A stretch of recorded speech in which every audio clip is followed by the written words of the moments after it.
22 de novembro de 1963, Dallas, Texas. O relógio marcava 12:15. O presidente John F. Kennedy avançava lentamente pelas ruas em um Lincoln Continental conversível. O teto de vidro reforçado foi deixado no depósito. Por que removeram a proteção do carro presidencial? A segurança parecia absoluta, mas a decisão foi fatal. A ordem era clara. O povo precisava ver o presidente sem barreiras. 200.000 pessoas ocupavam as calçadas. O barulho era ensurdecedor. Ao lado de Kennedy, Jacqueline vestia um conjunto de lã rosa da Chanel. Ela raramente participava dessas viagens políticas. Naquele dia, ela decidiu aparecer. A tensão era invisível, mas real. Horas antes, panfletos circulavam pela cidade. O rosto de Kennedy aparecia sob a frase: "Procurado por traição". O clima em Dallas era de hostilidade extrema. Grupos radicais o chamavam de comunista. Mas agora, sob o sol forte do Texas, o cenário era outro. Ouve-se o som de aplausos constantes. As pessoas gritavam o nome do presidente. A primeira-dama do Texas, Nellie Connolly, virou-se para o banco de trás. Ela disse que Dallas finalmente o amava. Kennedy sorriu e concordou. Faltavam apenas 8 minutos para o fim. À primeira vista, uma recepção calorosa, mas na prática, uma armadilha a céu aberto. No vídeo da época nota-se: os agentes do serviço secreto caminham ao lado do carro, mas não cobrem os ângulos altos. Em um prédio de depósitos de livros, o cano de um rifle já estava projetado para fora da janela. O atirador ajustava o foco. Como ninguém percebeu a ameaça iminente, o protocolo de segurança falhou em pontos básicos. Os prédios no trajeto não foram revistados. As janelas não foram seladas. O que Jacqueline testemunharia segundos depois mudaria a história do mundo. O impacto não seria apenas político, seria físico, visual e traumático. O cheiro de pólvora se misturaria ao perfume da primeira-dama. Os eventos aceleraram. O carro fez a curva final em direção à Praça Dealey. O motorista reduziu a velocidade para apenas 15 km por hora. O alvo estava perfeitamente exposto. O primeiro disparo ecoou como um estalo de motor. A multidão não correu. Ninguém entendeu o que estava acontecendo. Kennedy levou a mão ao pescoço. O silêncio durou apenas 1 segundo. Depois veio o caos. O segundo tiro atingiu o objetivo. Na filmagem de Zapruder, observa-se: o corpo do presidente é projetado para trás. Jacqueline subiu no porta-malas do carro em movimento. Ela tentava recolher fragmentos do crânio do marido. Não havia margem para erro. O motorista pisou no acelerador. O Lincoln disparou em direção ao Hospital Parkland. O vestido rosa de Jacqueline agora estava coberto de sangue. Assim, terminou o sonho de uma geração. O Tribunal da História ainda debate os detalhes, mas os fatos gravados em película permanecem. O crime estava consumado. 12h29. A manhã de 22 de novembro segue o protocolo. A limusine presidencial vira à esquerda na Houston Street. O veículo desliza lentamente à direita ao entrar na Elm Street. O movimento é constante e preciso. Dealey Plaza. O carro atravessa o espaço aberto sob o sol forte do Texas. O Lincoln Continental passa em frente ao Texas School Book Depository. O prédio de tijolos vermelhos tem 7 andares e domina a esquina. Nas janelas, funcionários inclinam o corpo para fora. Eles querem ver o presidente de perto. No 6º andar, a situação é diferente. Na janela do canto sudeste, caixas de livros estão empilhadas. Elas formam um esconderijo improvisado e escuro. 12h30. Ouve-se o primeiro disparo. O projétil erra o alvo e atinge o asfalto. Por que o atirador falhou no primeiro tiro? A distância era curta, mas a tensão do momento mudou a trajetória. O segundo disparo é certeiro. A bala perfura a parte superior das costas do presidente, o projétil sai pelo pescoço e atinge o governador John Connolly logo à frente. Kennedy leva as mãos à garganta. É um gesto reflexo. No vídeo, nota-se, o corpo do presidente trava. O rosto se contorce. O ar parece ter acabado. Jacqueline Kennedy se vira para o marido. O rosto dela registra confusão absoluta. À primeira vista, um desfile festivo, mas na prática, uma execução pública. Terceiro tiro. O impacto atinge o crânio. Abraham Zapruder está posicionado sobre um pedestal de concreto. O fabricante de roupas segura sua câmera Bell e Howell de 8mm. Ele acompanha o massacre pelo visor. Zapruder grita frases desconexas. "Eles o mataram", ele repete sem parar. O dedo continua pressionando o disparador por puro instinto. Anos depois, Zapruder relatou o trauma. Ele soube que o ferimento era fatal no instante do impacto. No quadro do filme, observa-se: a cabeça de Kennedy explode em uma nuvem vermelha. A reação da primeira-dama é imediata e irracional. Jacqueline Kennedy sobe no porta-malas do carro em movimento. No vídeo, vê-se a mulher de rosa engatinhando sobre o metal quente. Ela recolhe fragmentos do crânio do marido. Mais tarde, ela diria não se lembrar de nada disso. O agente do serviço secreto Clint Hill corre atrás do veículo. Ele pula no para-choque. Hill alcança a primeira-dama e a empurra de volta para o assento traseiro. O motorista pisa fundo. O Lincoln acelera violentamente. O destino é o Parkland Memorial Hospital. Pelo rádio, a voz de um repórter falha. Ele grita sobre o tiroteio. O hospital recebe o alerta para um ferimento grave à bala. Os médicos correm para se ir à entrada. 26 segundos e 6 décimos. Esse foi o tempo total da ação. 486 quadros de filme registraram a morte. Este se tornou o assassinato mais documentado da história mundial. Mas, no gramado da Dealey Plaza, ninguém compreende o que acabou de acontecer. O silêncio após os tiros é quebrado apenas pelas sirenes. Assim terminou o mandato de John Kennedy. 12h38. Hospital Memorial Parkland. Sala de trauma número 1. O neurocirurgião Kenneth Salyer corre pelos corredores, empurra portas duplas e desvia de macas em movimento. O barulho no hospital aumenta a cada segundo.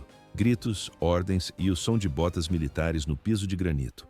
O que Salyer encontra ao entrar na sala é um cenário de guerra. No centro da sala, o corpo de John F. Kennedy.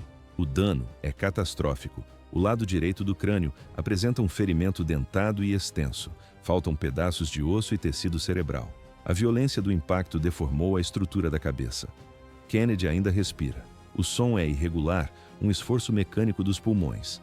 A equipe médica não para. Eles tentam a intubação, forçando um tubo pela traqueia obstruída. Ouve-se o metal dos instrumentos batendo nas bandejas de aço inox. A reanimação é agressiva. Massagem cardíaca externa, traqueostomia de emergência, transfusões de sangue conectadas em série, oxigênio no máximo. Adrenalina aplicada diretamente no músculo cardíaco. Os médicos se movem com precisão cirúrgica, como se seguissem um roteiro decorado. Mas a ciência tem limites. No quadro, o monitor cardíaco mostra uma linha que se recusa a oscilar. A equipe médica troca olhares rápidos. O silêncio começa a vencer o barulho dos aparelhos. Todos ali sabem a verdade. A medicina não pode reconstruir o que foi destruído naquela praça. 13 horas no horário de Dallas. O anúncio é seco e oficial. O 35º presidente dos Estados Unidos está morto. Idade: 46 anos. No corredor externo, o contraste é brutal. Jacqueline Kennedy está em pé, imóvel. O terno rosa da Chanel está ensopado. O sangue de seu marido cobriu o tecido, os braços e as mãos. Ela não chora. Ela não se move. Uma enfermeira oferece água e roupas limpas. Jacqueline recusa com um gesto curto. Ela quer que o mundo encare o rastro do crime. Suas palavras são diretas. Deixe que vejam o que fizeram com ele. À primeira vista, o hospital é o centro do mundo, mas na prática, a ação já mudou de lugar. A menos de 2 quilômetros do hospital, o Texas School Book Depository é cercado. Policiais e agentes do serviço secreto ocupam as escadas. O cheiro de poeira e papel velho domina o ambiente. 45 minutos de busca. No 6º andar, canto sudeste, a prova aparece. Um ninho de atirador montado entre pilhas de caixas de livros. No chão, 3 cartuchos vazios de calibre 6,5 milímetros. Oculto entre as caixas de papelão, os agentes encontram a arma. Um rifle italiano Mannlicher Carcano, equipado com mira telescópica. O metal está frio. O óleo da arma ainda brilha sob as lâmpadas fluorescentes. A contagem dos funcionários revela a falha. Um homem não se apresentou após os disparos. O nome no registro, Lee Harvey Oswald. Ele era um funcionário temporário contratado há poucas semanas. A caçada humana começa oficialmente 13 horas e 15 minutos, bairro de Oak Cliff. Patrulhas cercam as esquinas residenciais, o rádio da polícia não para de transmitir coordenadas. O suspeito está em movimento, não há margem para erro.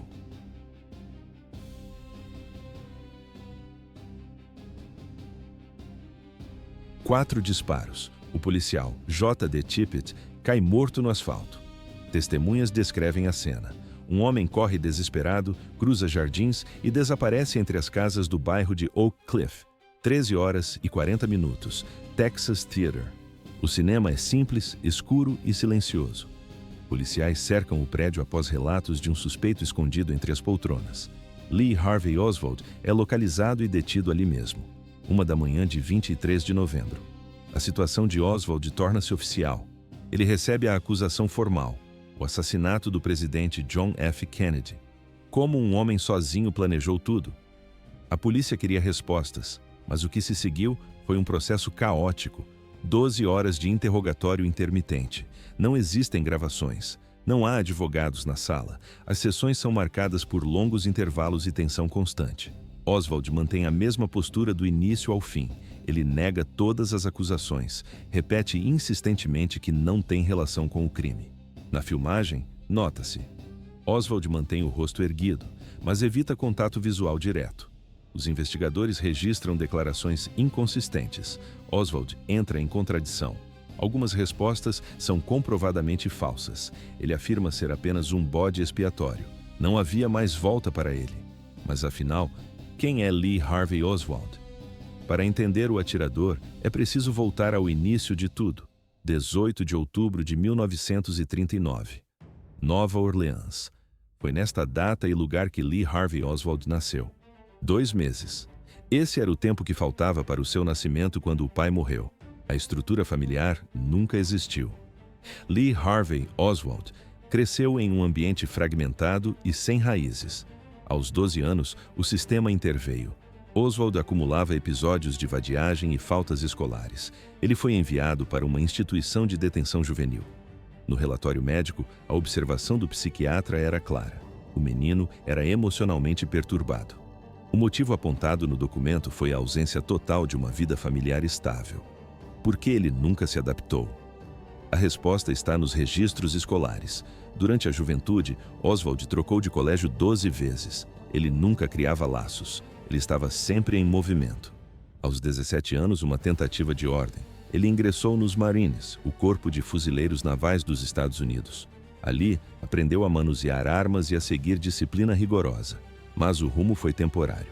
Setembro de 1959. Oswald recebeu a dispensa do serviço ativo. Ele não esperou.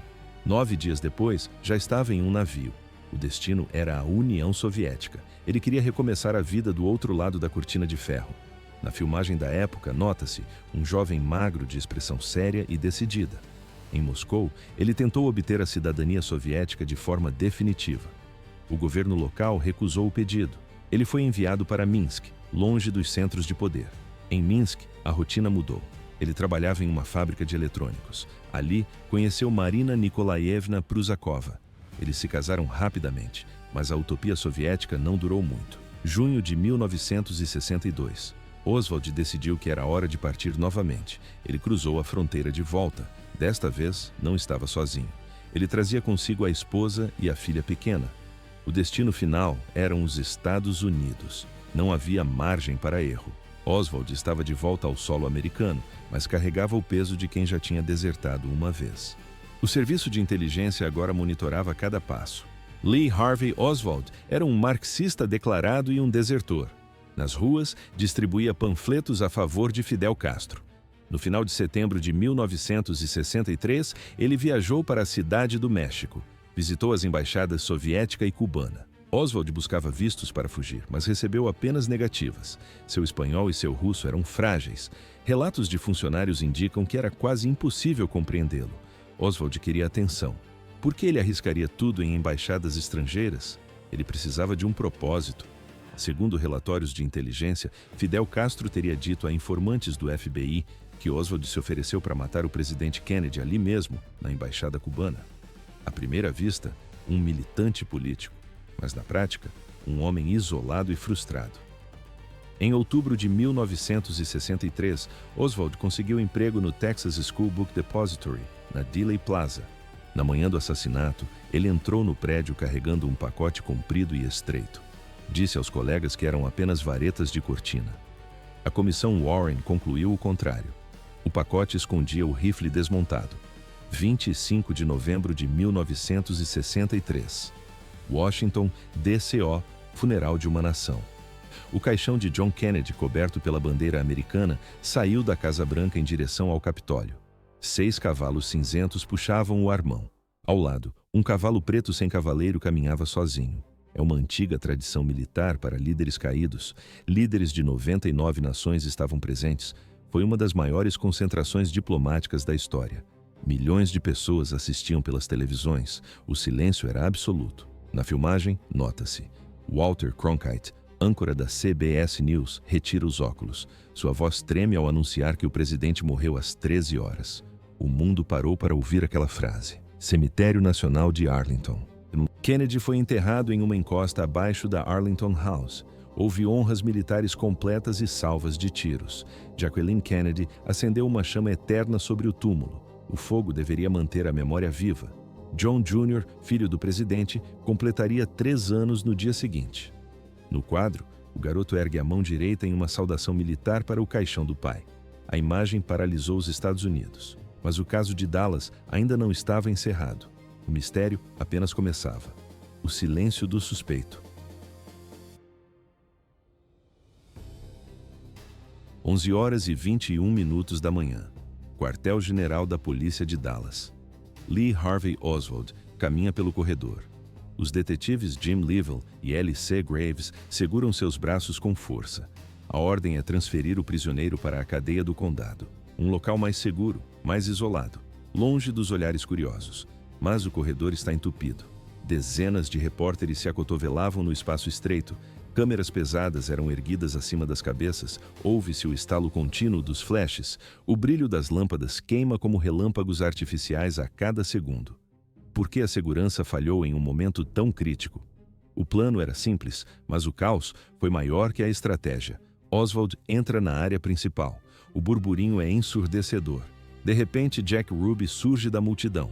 Ele faz um movimento curto e seco. Ruby saca um revólver calibre 38 que estava escondido sob o paletó. Ele avança. Um único disparo ecoa no concreto. Tudo acontece ao vivo. Milhões de americanos assistem à transmissão pela televisão nacional. Na filmagem, nota-se: Oswald se contrai imediatamente após o impacto. O Guinness World Records registraria o fato mais tarde. Foi o primeiro assassinato humano da história transmitido em tempo real. Terence McGarry, repórter da UPI, está posicionado a menos de 3 metros. Ele relata o que viu: um vulto marrom cruzando sua visão periférica em alta velocidade. No segundo seguinte, o cenário vira um amontoado de corpos. A câmera registra o momento. Policiais saltam sobre Ruby e Oswald ao mesmo tempo. O grito de Ruby corta o ar. Seu filho da mãe rato, você matou meu presidente. Ele puxa o gatilho direto no estômago de Oswald. O caos é total. Oswald é colocado em uma maca às pressas. Sua camisa está rasgada e o rosto demonstra o choque físico. O corpo se dobra. É possível ver um pequeno buraco azulado logo abaixo da caixa torácica, no lado esquerdo. O destino é o Parkland Memorial Hospital. O comboio entra na mesma sala de emergência onde o presidente John F. Kennedy havia morrido 2 dias antes. Os médicos tentam a reanimação. O esforço é inútil. 2 horas mais tarde, Lee Harvey Oswald é declarado morto. Não haveria julgamento. Nenhuma confissão seria registrada. As perguntas que o mundo inteiro gritava ficariam sem resposta. Jack Ruby silenciou o único homem que poderia explicar o que aconteceu em Dallas. O arquivo foi fechado com sangue. 25 de março de 1911. Chicago. Foi nessa data que nasceu Jacob Leon Rubenstein. Anos depois, ele seria conhecido apenas como Jack Ruby, o dono de casas noturnas no Texas. Ruby carregava um passado instável. Filho de imigrantes judeus, viu sua família desmoronar aos 10 anos de idade. Com a separação dos pais, ele cresceu em um ambiente doméstico caótico e violento. Ele circulava entre criminosos. Ruby tinha amigos, contatos e associados no submundo do crime organizado. Mas o FBI foi categórico. Não encontraram provas de que esses contatos influenciaram o que aconteceu em 24 de novembro de 1963. Por que Ruby atirou em Oswald? O motivo declarado foi pessoal. Ele afirmou que queria poupar Jacqueline Kennedy do trauma de voltar ao Texas para testemunhar em um julgamento. Na filmagem, nota-se: Ruby avança com rapidez e dispara uma única vez. Março de 1964. O julgamento começa. A defesa, liderada por Melvin Belli, tentou uma estratégia ousada. Alegaram que Ruby sofreu um surto de epilepsia psicomotora no momento do disparo. Segundo os advogados, ele estava em estado de incapacidade mental. O júri não comprou a história. A sentença foi dura. Culpado de assassinato com malícia. A pena, morte. Mas o caso deu uma reviravolta 2 anos depois. Em outubro de 1966, o Tribunal de Apelações do Texas anulou a sentença. O motivo? Testemunhos inadequados e a conclusão de que Ruby jamais teria um julgamento justo em Dallas. Um novo julgamento foi marcado para Wichita Falls, mas o destino decidiu o contrário. Em janeiro de 1967, Ruby morreu de câncer de pulmão. O lugar da morte foi o Parkland Memorial Hospital, o mesmo hospital onde Kennedy e Oswald morreram. 3 personagens centrais, o mesmo fim, no mesmo lugar. 29 de novembro de 1963. O presidente Lyndon Johnson assina a criação da Comissão Warren. O nome veio do seu presidente, Earl Warren, o chefe de justiça dos Estados Unidos. O trabalho foi exaustivo. Durante 10 meses, a comissão ouviu 552 testemunhas. Peritos analisaram cada bala, cada ângulo e cada documento. Em 24 de setembro de 1964, o veredito foi entregue. Eram 888 páginas de relatório final, mais 26 volumes de evidências suplementares. A conclusão foi seca. Lee Harvey Oswald agiu sozinho. Ele disparou contra Kennedy e contra o governador John Connally. Não havia conspiração, nem doméstica, nem internacional. À primeira vista, o caso estava encerrado, mas na prática, as dúvidas apenas começaram. 1978. O Comitê Seleto da Câmara decide reabrir a investigação. Havia uma suspeita de que agências federais esconderam informações da Comissão Warren. O novo relatório trouxe um choque. O comitê declarou que Kennedy provavelmente foi morto em uma conspiração. O envolvimento de múltiplos atiradores e do crime organizado entrou oficialmente na pauta. 26 segundos. Esse é o tempo de duração do filme de Abraham Zapruder, uma película de 8mm, muda e colorida. Sem querer, Zapruder registrou o fim de uma era na Dealey Plaza. Zapruder sabia o que tinha em mãos. Ele revelou o filme, quadro a quadro. Eram 486 frames. No dia seguinte, agentes do serviço secreto já estavam em sua porta. A revista Life comprou os direitos por $150 mil, mas Zapruder estava atormentado. Ele sofria com pesadelos constantes. Ele impôs uma condição para a publicação. O quadro 313 jamais seria mostrado. No quadro, o exato momento em que o projétil atinge a cabeça do presidente. Esse quadro virou um fantasma. Só foi exibido ao público em 1975 no programa de Geraldo Rivera. O impacto dura até hoje. 59% dos americanos ainda acreditam em uma conspiração. A Dealey Plaza virou um santuário de mistérios. No 6º andar do antigo depósito de livros do Texas, funciona hoje um museu. A cena do crime foi reconstruída com precisão cirúrgica. Turistas olham para a janela do canto sudeste e tentam entender o impossível. Como um rifle de $21 comprado pelo correio mudou o mundo? A sensação de inocência da América morreu naquele dia ensolarado. Kennedy falava de uma nova geração, de levar o homem à lua e de sacrifício pelo país. Sonhos que foram cortados por balas em menos de 30 segundos. Onde está a verdade? As perguntas continuam sem resposta.